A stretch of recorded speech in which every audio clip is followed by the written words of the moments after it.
Today I'm going to be making bacon wrapped shrimp. Here we go. I'm going to cook the shrimp in the bacon grease.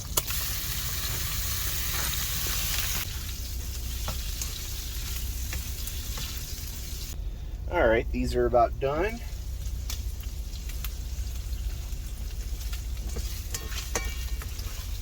Smells good and open here.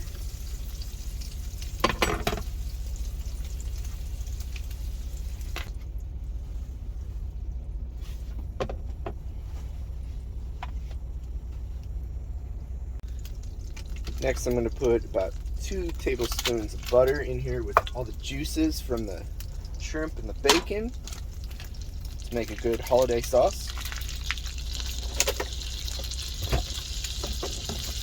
For this,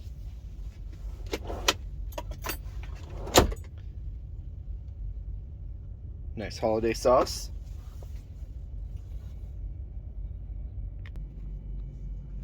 And there we go. Got them wrapped up in the bacon. Dip them in the sauce.